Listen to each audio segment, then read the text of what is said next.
The backpack is the detail everyone overlooked.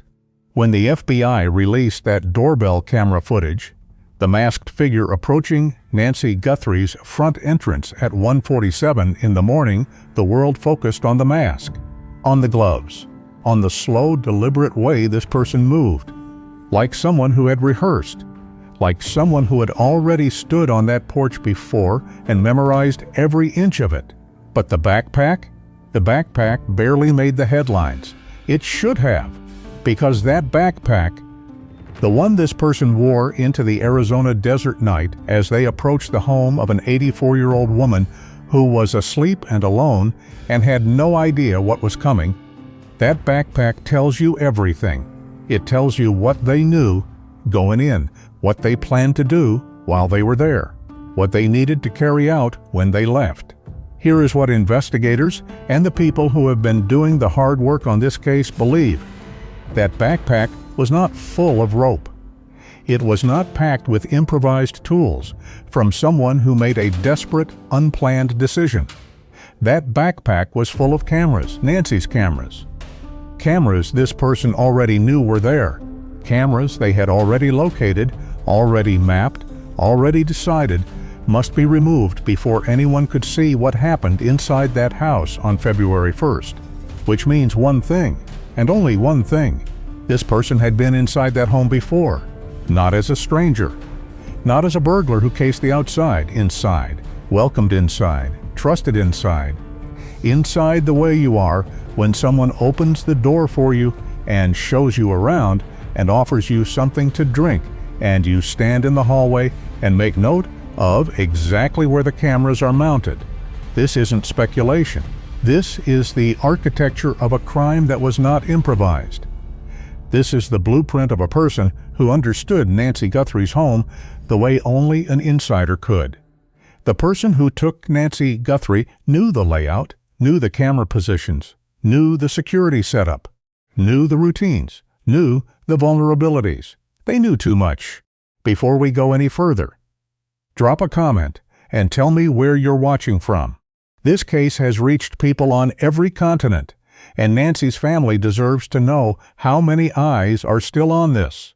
Send this video to your mother, your aunt, your neighbor who lives alone, not to frighten them, to protect them. Nancy Guthrie saw the warning signs, made the calls, and still couldn't get to that Monday morning meeting. The people you love deserve to know what she knew before someone decides they've asked too many questions. Now let's follow the evidence. Because in the days since Nancy Guthrie disappeared from her Catalina foothills home, a picture has been forming. Not in press conferences, not in official statements carefully worded to reveal nothing, but in the work of the searchers on the ground. The retired law enforcement veterans who drive to Tucson on their own time with their own gas money and their own sense of moral obligation that refuses to let this woman become a cold case footnote. A picture built detail by detail, question by question, observation by observation. And when you lay those pieces out next to each other, when you hold them up to the light and stop looking at them separately, and start looking at them as a single structure, what you see isn't random. What you see is a plan, and that plan required knowledge that only an insider possessed. Let's start with the cameras. Here is what we know about Nancy Guthrie's security setup going into February 1st. She had cameras, multiple cameras. A Ring doorbell camera on the front entrance, the one the FBI extracted footage from, the one that captured the masked figure at 1:47 a.m. A Nest camera on the rear of the property, cameras on or near the casita, possibly cameras inside the house itself.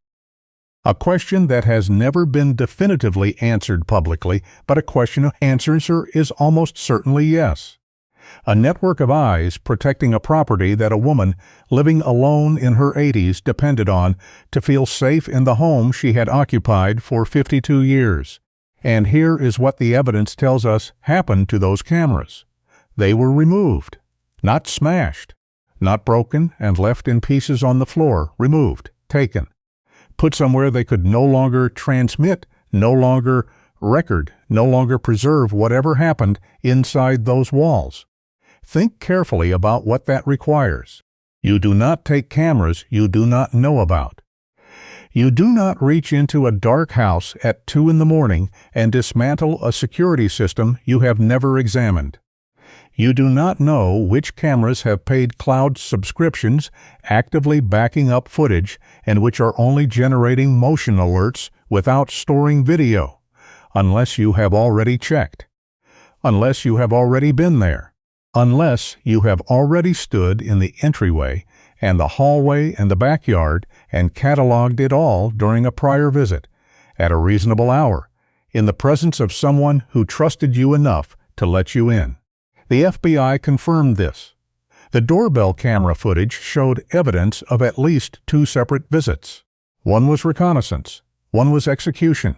Someone came to Nancy's front porch in the days or weeks before February 1st, studied that camera, tested the approach, and then came back on the night of February 1st to execute a plan they had already completed in their mind. That is not improvisation. That is the behavior of a person who had committed the crime before they ever set foot on the property that final time. Now here's the question that connects to everything else. If this person knew about every camera, if they removed every camera, if they had mapped the entire security system in advance, what else did they know about that house? The answer is what makes this case more than a mystery. Here is a detail that has been almost completely buried in the mainstream coverage of this case. At 2:12 a.m. on February 1st, a full 16 minutes before Nancy's pacemaker disconnected at 2:28, a motion event was triggered by a camera inside the house. Not on the porch, not in the backyard, inside. Read that again, inside. At 2:12 a.m., something was moving inside Nancy Guthrie's home. Something significant enough and close enough to a camera's field of view to trigger a motion detection event, which means the person or persons who entered that house were already inside, already moving, already somewhere within those walls at 2:12 a.m. And 16 minutes later, at 2:28, the pacemaker went offline. 16 minutes. That is not a frantic rush through an unfamiliar house. That is not someone stumbling through dark rooms they have never seen before, bumping into furniture, making noise, trying to figure out where the bedroom is. 16 minutes of movement through a house you have never been in would leave a trail of chaos.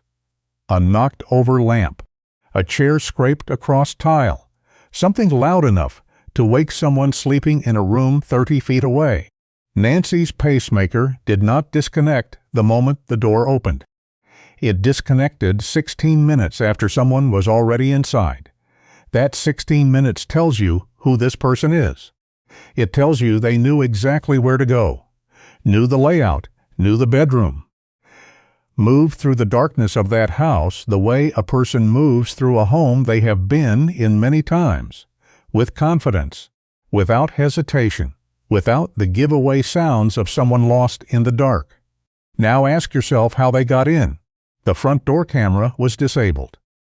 The rear floodlights were smashed, evidence of planned entry from the rear of the property. But the actual point of interior access, the specific door or window or mechanism by which this person entered the house itself, has never been publicly confirmed. Here are the possibilities. They had a key.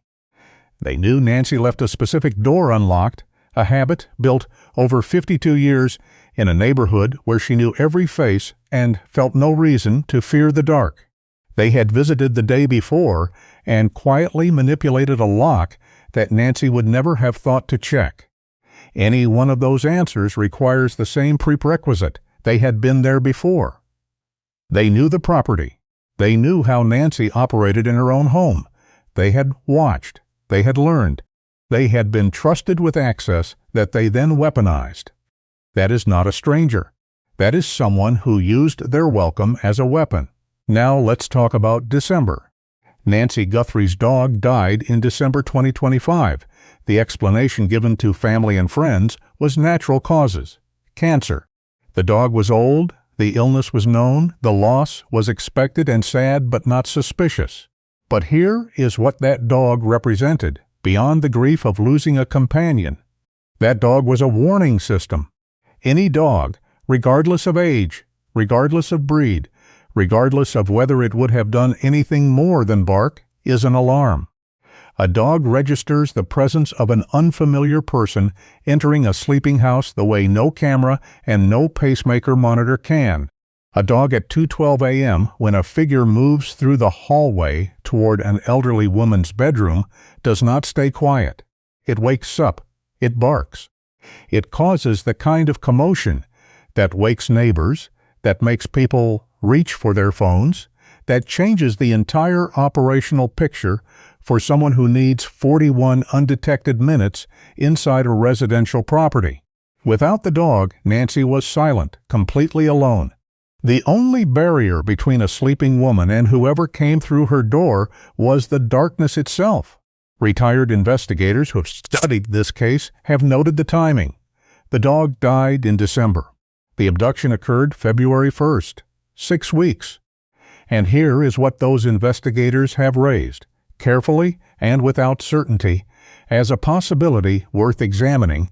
There are substances that kill slowly, substances that can be introduced into food or treats or a water bowl over a period of weeks, substances that, in an elderly animal with a documented illness, would present to any examinations exactly as the natural progression of that illness. An old dog with cancer does not get an autopsy. Nobody demands toxicology results for a pet that was already sick. But what if someone who had been inside that house, who knew about the dog, who understood that the dog was an obstacle to what they planned, had made a quiet calculation about removing that obstacle well in advance, 6 weeks before they needed to act? We do not know that happened. What we know is the dog died. Nancy was left alone, and 6 weeks later, the cameras went dark. Now here is the question that has quietly fascinated everyone who has studied the physical layout of that property in detail. Why did they use the front door? Think about what was available to them.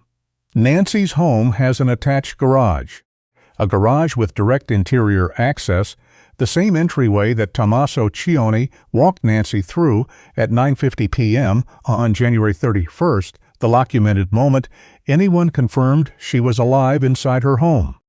That garage is enclosed. It is not visible from the street.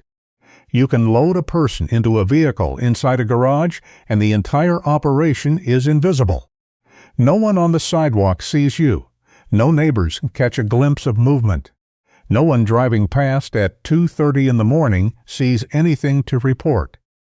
The garage is the obvious choice for someone who needs to move a person out of a residential property without being observed. The perpetrator did not use the garage. They used the front door, the door facing the street, the door where Nancy Guthrie's blood was later found on the porch, the door where forensic pathologist Dr. Michael Baden examined the donut-shaped blood droplets, blood falling from the nose or mouth, indicating it was mixed with air during movement, and concluded they were consistent with an abduction in progress. Nancy was bleeding on her own front porch, being moved toward a street she had walked safely for 5 decades. So why the front door? Here's what people who have studied this property, this neighborhood, and this case closely believe. Because the garage door was connected to a smart home system, a system that logs activation events, a system that, if queried by the FBI, would produce a timestamp showing a garage door opening at 2:30 in the morning. A digital record stored in a cloud server somewhere, documenting that the garage was used and when. The person who took Nancy Guthrie knew about that smart garage system. They knew using it would leave a timestamp they couldn't erase. They chose the front door, a conventional door, manually operated, leaving no digital log, because they had thought through the forensic consequences in advance. You only think through those consequences if you know what systems are in place.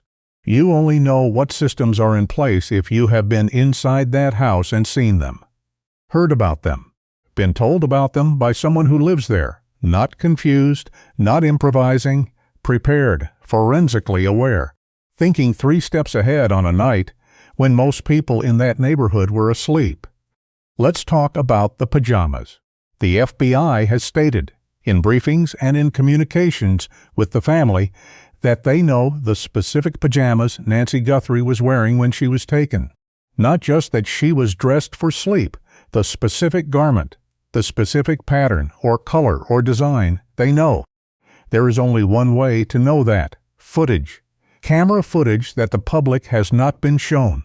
A camera inside that house, or a camera whose existence has not been publicly disclosed, that captured Nancy inside her home on the night of February 1st, while she was in those specific pajamas before the pacemaker disconnected.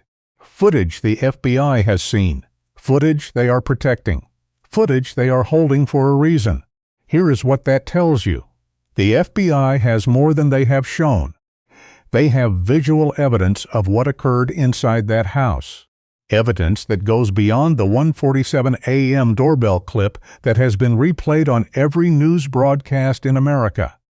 And they are choosing not to release it, because releasing it now would compromise an investigation they are still actively building. That is not the behavior of an agency that is stalled. That is the behavior of an agency that is protecting evidence for a prosecution. And here is what else confirms this case is moving forward. The ransom notes. 2 ransom notes. 2 separate communications from whoever took Nancy Guthrie.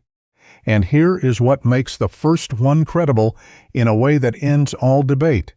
It contained information about the location of Nancy's Apple Watch, and it confirmed the specific clothing she was wearing.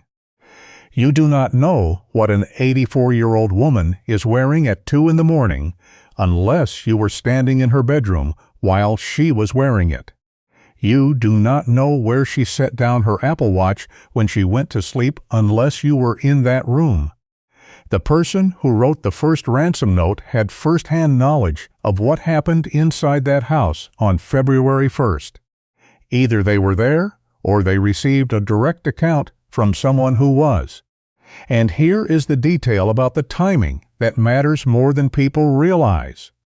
Savannah Guthrie was reading the first ransom note publicly on the evening of February 2nd, the night after Nancy disappeared, not 2 weeks into a hostage negotiation, not after a deadline passed, the night after, which means that note was not written in response to events. It was pre-written, prepared before February 1st. The person who wrote it knew they were going to take Nancy Guthrie before they took her. That is not desperation, that is premeditation. The second ransom note is different. The second note is apologetic, strangely emotional, out of place in the way that a ransom note from a calculating kidnapper never is. It reads less like the work of someone managing a hostage situation for money, and more like someone who either felt the pressure building, felt genuine guilt, or was not the same person who wrote the first note at all. 2 notes, 2 different tones, 2 different emotional registers. What does that suggest? That the operation had more than one mind behind it. That what looked like a kidnapping for ransom at its surface had layers beneath it that do not fit the simple profile of a person who took someone for money. And somewhere in California, a man with alleged connections to people in the orbit of this case is facing a court date in Tucson. A man who sent what investigators believe is a fake ransom note. A man who eventually will have to appear in person in that courtroom in the same city where an 84-year-old woman was taken from her home, in the same county where the FBI is still thousands of leads, in the same community where a $1 million reward is sitting unclaimed. That court date matters. What comes out in those proceedings may connect dots that currently appear unrelated. Here's what else has been happening in that Catalina Foothills neighborhood that the media hasn't covered. Someone has been dumping debris on the public easement in front of Nancy's home. Chopped cactus, rocks, piled there in the middle of the night, on a stretch of road that searchers and community members have been using as a base of operations for their search efforts. No obvious practical purpose, no landscaping reason for it. Just a pile of discarded material placed exactly where it would create a problem for the people who have been keeping eyes on that property. Think about who would do that. Think about why. Here is one possibility. Someone is frustrated. Someone in that neighborhood is unhappy with the presence of cameras, with the presence of searchers, with the persistent attention being paid to a property that someone very much wants to stop being watched. And rather than do anything overt, rather than confront anyone directly, rather than make a call to law enforcement, they chose to quietly create an obstacle in the middle of the night, without being seen, not hostile, not aggressive, petty, the kind of interference that says, I want you to go away. I want this to stop. I want the cameras to leave and the questions to stop and the attention to move somewhere else. People with nothing to hide do not behave that way. And here is something else forensic behavioral analysts have noted about this case. Organized perpetrators, the kind who plan, who rehearse, who know to disable cameras and avoid smart garage systems and return to the scene afterward, often cannot stay away. They need proximity to what they have done. They drive past. They watch from a distance. They monitor the news coverage. Not out of carelessness, out of compulsion, out of a need to maintain connection to the event that, in their mind, defines them. In cases involving obsessive perpetrators, people who become fixated on a specific individual they cannot reach directly, the crime is often not really about the victim. It is about what the victim represents, a pathway, a point of contact, a way of forcing communication with someone who would otherwise be completely inaccessible. Nancy Guthrie is Savannah Guthrie's mother. Savannah is one of the most recognizable television journalists in the country, a person who lives behind layers of professional security and public distance, and the simple reality that someone famous cannot be easily reached by someone ordinary who has decided from a distance that they have a relationship with her. But Nancy? Nancy was accessible. Nancy lived in the Catalina foothills without a security detail, without a gate, without the layers of protection that fame provides. Nancy was the person you could reach when you could not reach Savannah. And here is what the kidnapper accomplished on a purely behavioral level by taking Nancy. Savannah Guthrie stood in front of cameras. She read a ransom note publicly. She addressed the kidnapper directly. She spoke his language, or her language, in front of millions of viewers. She made eye contact with someone she has never seen. She asked them to contact her. She said words that an obsessive, fixated person could replay endlessly, could extract from the context of a mother's desperation and reframe as the direct communication they had been seeking all along. That is the most disturbing reading of this crime, not financial, not random, but purposeful in the most psychologically twisted sense of that word. Nancy was not the target. Nancy was the instrument, and the person who used her that way has spent every day since February 1st watching those videos of Savannah, speaking directly into the camera and feeling, in some dark and broken recess of their mind, that it was worth it. Behavioral analysts who have reviewed similar cases say that kind of fixation does not quiet, it escalates. The temporary relief of having forced that contact degrades, the need rebuilds. And when it does, people in that person's orbit are not safer for having shielded them. They are more vulnerable. And then there is the truck, a charcoal gray pickup, king cab, short bed, exceptionally dark tinted windows, the kind you notice, the kind that feel deliberate. White letter tires reversed to show the lettering outward, not common, but specific enough to remember. Spotted multiple times in the streets around Nancy's neighborhood. Moving slowly. Moving the way vehicles move when they are being careful rather than going somewhere. People who have spent months documenting that neighborhood, cataloging every vehicle that does not belong, noting license plates and times and directions, have flagged this truck, not with certainty, not as a confirmed suspect vehicle, but consistently enough and, in circumstances, strange enough that it has earned its place in the record of things that need explaining. A vehicle can be spotted twice and dismissed, spotted 3 times, and it is a pattern. And in a case where the FBI confirmed the suspect conducted reconnaissance visits before the abduction, returning to the crime scene is not unprecedented.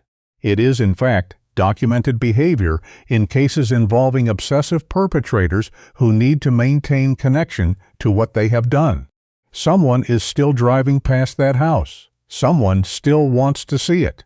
And something else was found on a road that searchers have identified as a probable escape route out of that neighborhood.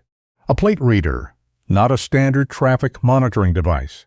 A plate reader, equipment that captures license plate numbers, vehicle makes, timestamps, mounted in a location that would have documented every vehicle traveling that stretch of road in the hours around February 1st.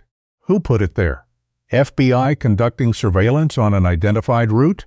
Border Patrol operating on a known smuggling corridor in the Tucson area? Because that landscape between the foothills and the highways heading east and south is the same terrain that has yielded evidence of human trafficking during searches for Nancy. Carpet shoes, children's backpacks, clothing scattered through washes and under bridges, the artifacts of people being moved through the desert by organized networks. A private investigator working the case from an angle the public has not been told about? Whatever the answer, here is what that plate reader means. If the vehicle that carried Nancy Guthrie out of that neighborhood traveled that road, it was captured. Make, model, license plate, timestamp, sitting in a database somewhere, waiting to be matched. And then there is the helicopter. Weeks after Nancy's disappearance, a helicopter was observed conducting methodical, grid-pattern flight routes over the Pima County landfill.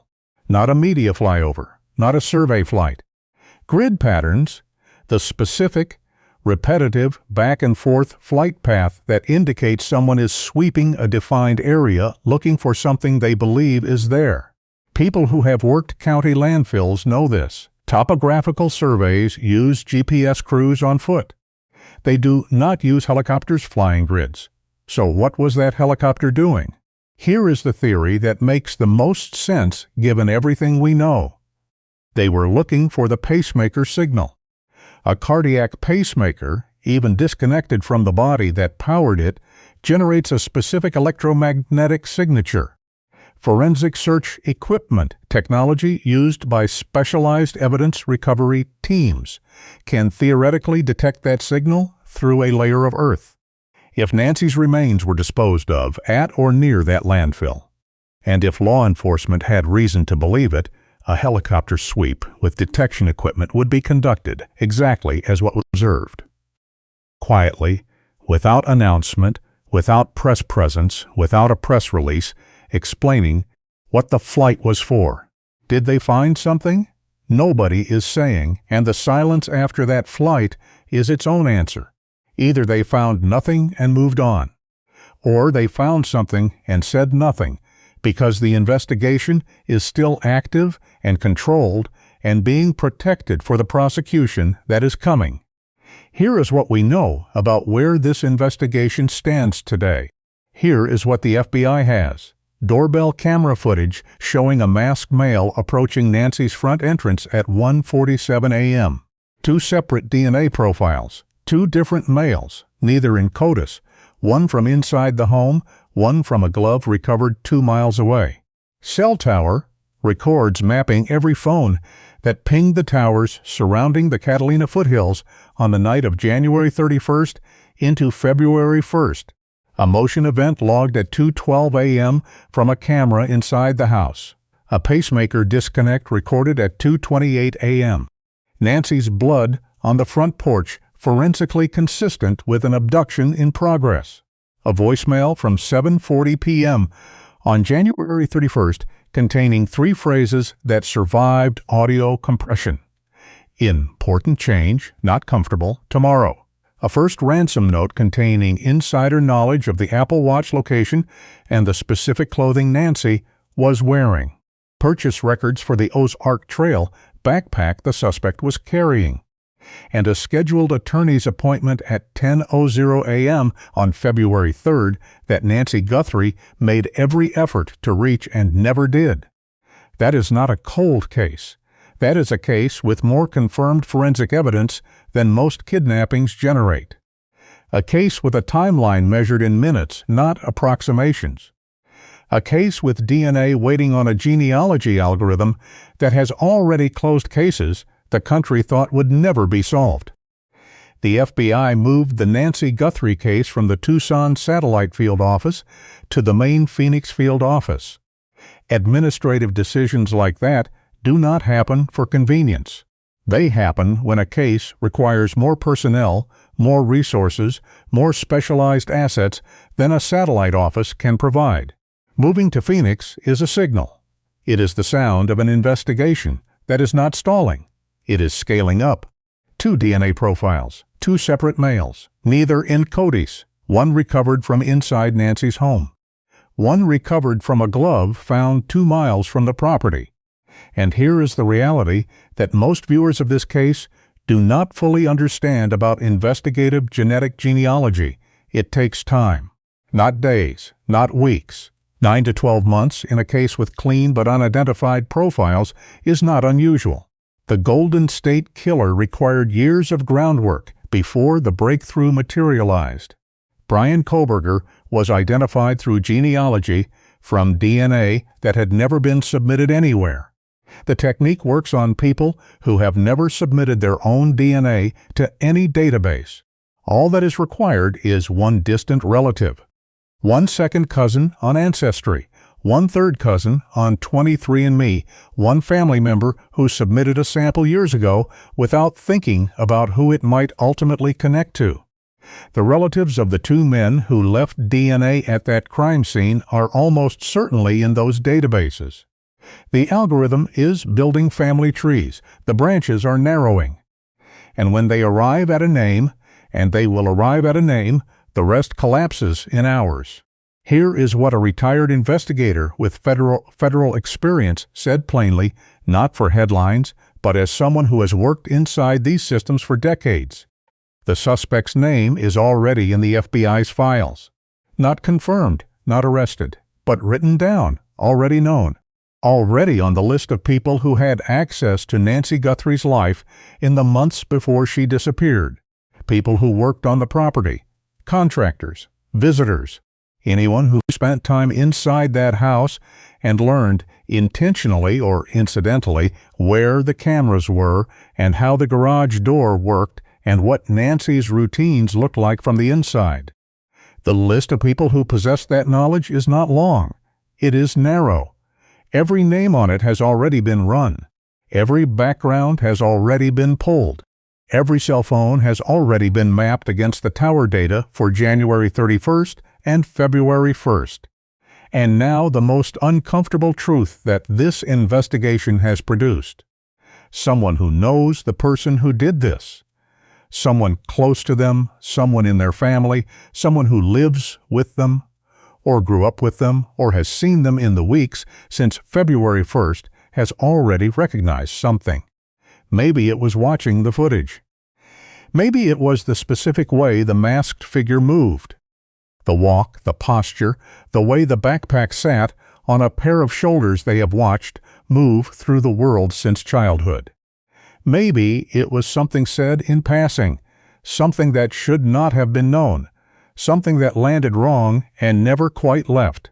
A retired federal investigator put it plainly, mothers know their children even behind masks, and they are saying, with certainty born from decades of experience sitting across from families in exactly these situations. The person or people close to whoever did this already know. 100%. They know the way families know things they wish they didn't, and they are making a calculation. Stay quiet, protect someone they love, and hope the case goes cold, or understand that the case is not going cold, that the DNA is processing, that the genealogy trees are being built, that the cell data has already been cross-referenced, that investigators already have a list of names, and that the first person in that family to pick up the phone and make a call is the person whose future looks different from everyone else in this story. The first person to cooperate gets the deal. The second person gets life. And the person they are protecting, the person who walked into an 84-year-old woman's bedroom at 2:12 in the morning, will eventually be found regardless.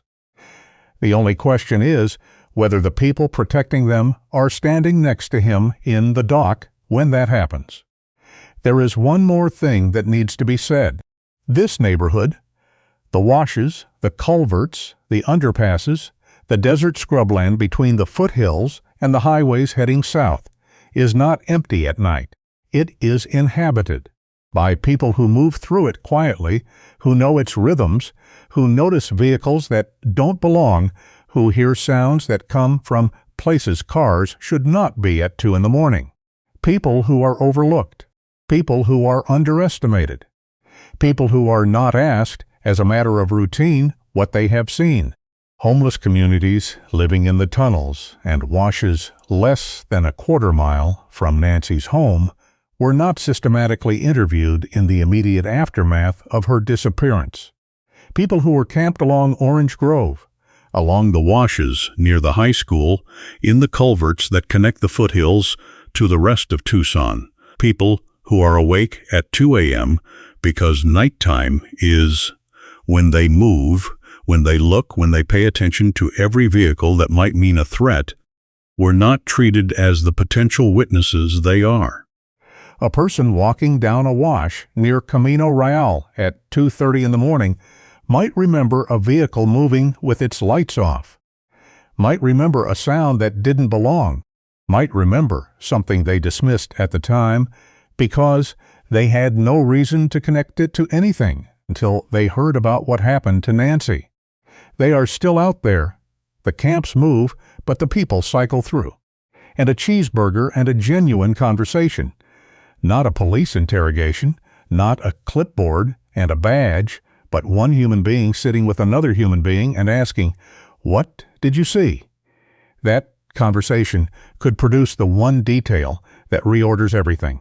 People say this case will go cold. People write "lol" in chat windows and shrug it off as a lost cause. Those people have not looked at what the evidence actually shows. They have not read what a sheriff means when he goes on national television and says the word "definitely." They have not understood what it means that 2 separate DNA profiles were recovered from 2 separate locations, that genetic genealogy is actively running, that the FBI has scaled the case up rather than down, that a plate reader sits on an escape route, that a helicopter flew grids over a landfill, that investigators already have a list of names they are working through. This case is not cold. This case is methodically, deliberately, forensically building toward a resolution that cannot be stopped. The only variable is time. Nancy Guthrie was 84 years old. She had lived in that house since 1973. She had raised her children in it, buried her husband, kept her faith, baked cookies for grandchildren, watched the Catalina Mountains through her windows for 52 years of Arizona mornings. She was sharp.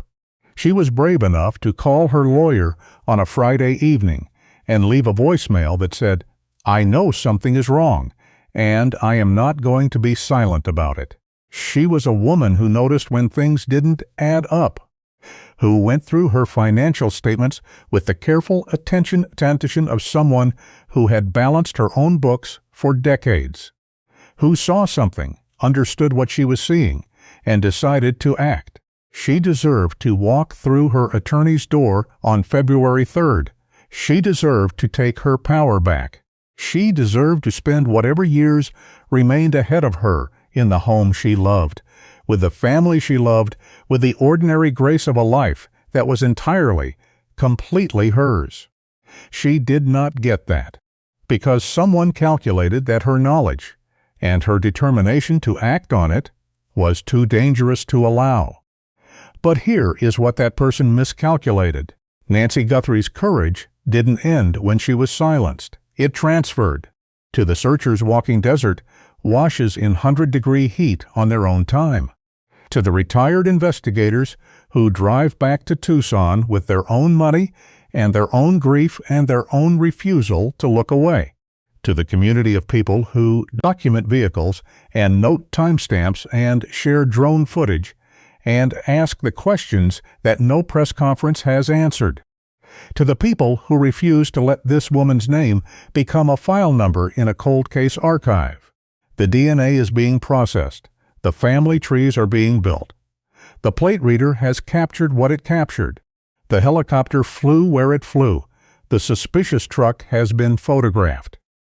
The cell towers remember every phone that pinged within range of that neighborhood on January 31st and February 1st. The financial records have been subpoenaed, and somewhere in a Phoenix field office, the case agent assigned to Nancy Guthrie is reading intelligence that you and I are not allowed to see yet. But that will come out in a courtroom, in a press conference, in the moment when a name is finally attached to the masks in that footage.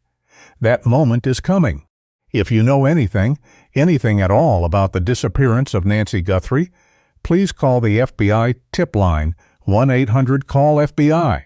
You can remain completely anonymous. The $1 million reward is real.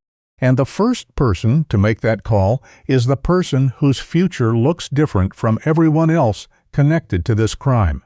Share this video. Every set of eyes on this case is a pair of eyes the person who did this cannot control. The more people who understand what the evidence actually shows, the harder it becomes to hide in the spaces between the facts we haven't confirmed yet. Nancy, the searchers are still out there. Every week people are walking the washes and the hillsides and the desert corridors near your home, checking the spots that haven't been checked, knocking locations off the list, moving inch by inch toward wherever you are. We have not stopped looking for you. We are not going to stop.